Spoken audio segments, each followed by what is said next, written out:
Polona, dober dan. Kako ste? Jaz se počutim v tem trenutku posebno, ne, se počutim dobro. Zelo me veseli, da se vidimo po dolgem času in prosim, tukaj sem, si želite kaj od meni, lahko... Spet vas bomo malo spraševali, pa snemali. Ja, dobro.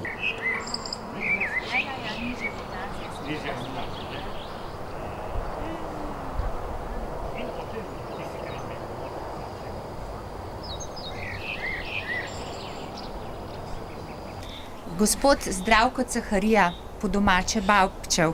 Da, tako. Stojiva pred vašo rojstno hišo v Nabrežini. A lahko poveste na kratko vašo življenjsko zgodbo? Ja, jaz sem rojen tu v tejle hiši 1928. 4. januarja. Tu sem rojen in tudi celo življenje sem naredil v tej hiši. Naša hiša po domače, naši družini jo kličijo Babčevi, tako po domače. In tako v par besedah vam rečem, da mi smo se ukvarjali, smo imeli malo kmetijo in plus smo imeli tudi na morju ribolov, smo imeli moj oče, moj nono in tudi jaz. V tistih časih sem bil otrok in od otroka gor sem moral zmeraj pomagati tam le staršem, ali so rabili eno, so rabili drugo, sem moral pomagati, ker so imeli potrebo tega fantiča, ne. In tako, živinco smo imeli, 2 živinci v mojem življenju in celo življenje lahko potrdim, da sem se ukvarjal in sem se navezal tudi tejle hiše. Medtem, ko so prišle moje leta, da sem opustil Primorju in sem opustil na splošno vse, da mi je prišla tale dobra misel, da sem organiziral na mojem postrešju tako eno majhno zbirko, en majhen muzejček od tega našega ribolova ali pa tudi na splošno od naših ribičev, da prikažem življenje in tako, ne. In sem se malo potrudil in sem imel še precej zadoščenja, da sem to stvar prikazal, kako se je v tistih časih živelo in tudi potrudilo za preživetje, ne, ker so bili čisto drugačni časi kot danes, ne. Pa vi ste se ukvarjali tudi z vinogradništvom? Kako da ne, zelo smo polagali važnost naša vas, ali posebno ribiči so imeli tudi vinograd ob našem obalnem pasu, da so predelovali nekaj vina, tudi to je bilo pomoč za preživetje in tisto le naše grozdje, tisto naše vino je bilo v tistih časih zelo cenjeno, ker tale naša obala, tale naš pas je izpostavljen celo leto soncu. In zato trta in vino prije kakovostno, ne ven, ne. In tudi jaz sem imel 2 sestri in tako naša družina je bila sestavljena, mama, oče, nona, 2 sestri in jaz. In tako, da smo vsi bili zaposleni v temle našem delovanju, ne, kar se tiče kmetijsko ali pa ribištvo dole ob morju, ne. Tako, da smo preživeli. Se upa. To bi bilo pa že malo preveč, da bi čez let šla. Ne vem, kako bo. Ja, bomo vidimo, mogoče kje. Včasih verjetno tudi takim skromnim korakom.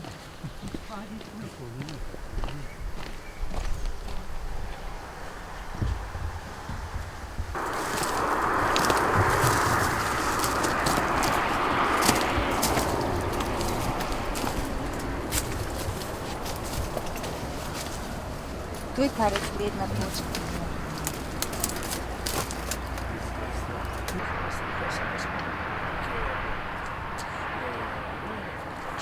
Zdaj smo tukaj nad Nabrežinskim bregom, kjer so stali opazovalci, ki so gledali, kako prihajajo tune, jate tunov, ki so jih tukaj lovili na poseben način, tako da so jih zapirali z mrežami.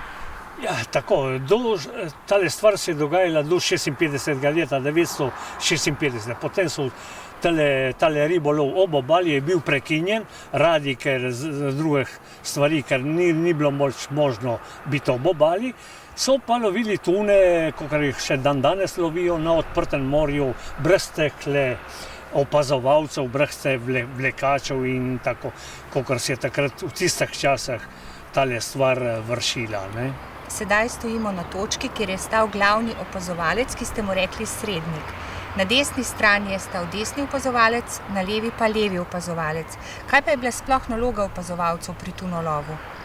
Je bila važna vloga, oni so imeli glavno vlogo pri opazovanju, ker oni so bili nalašč za to postavljeni na tej vzvišeni točki, zvidniški točki, da cel dan, če bo dan primeren, da oni opazujejo stalno na morje, kdaj bo se kakšna jata tunov prikazala.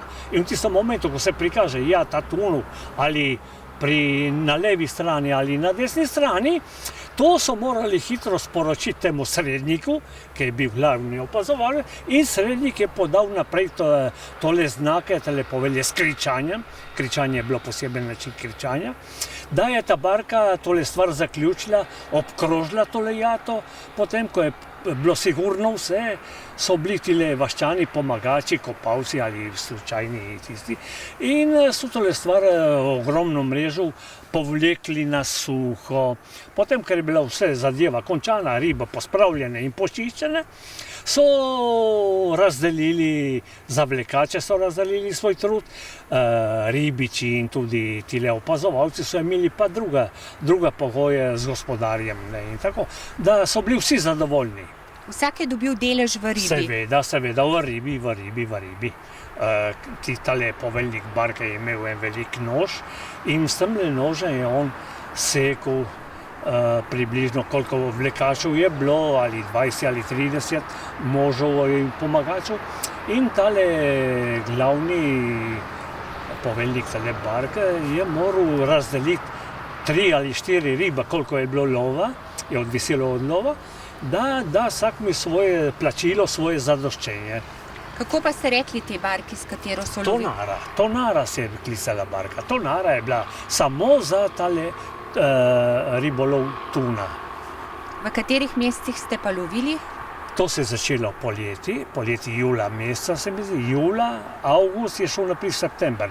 Tile 3 meseci so bili primerni za tole ribo, zato ker tale riba v tistih mesecih je prihajala malo v tale naš zaliv, Tržaški zaliv, severni Jadran, in je dobila drugo vodo, se je nahajala v enem drugem ambientu, kakor dole v južnem Jadranu, in je imela navado, da v tistem letnem času, da obkroži tale naš Tržaški zaliv.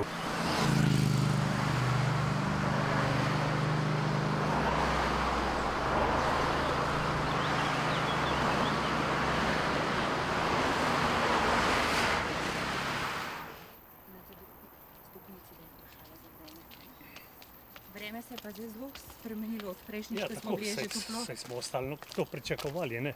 Moment je, da pride malo poletja in...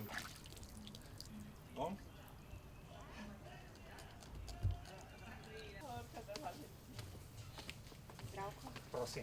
res so zanimivi ti čevlji. Ja, seveda, ne, to je ena lepa točka, zelo primerna za kopanje in tako. Pa vidim, da je ljudi kopalcev, da je v tem času. Tam je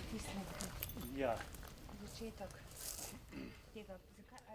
Zdaj smo se spustili iz Kraškega roba, kjer so bili opazovalci tun, v zaliv, kjer so tune lovili. In temu zalivu domačini pravite pri čupah. Zakaj pa pri čupah? Pri čupah zato, ker v tistih časih prejšnja generacija niso imeli drugih barke, drugih čolnov. So uporabili tale čupe, ki so bile izdelane samo iz enega hloda.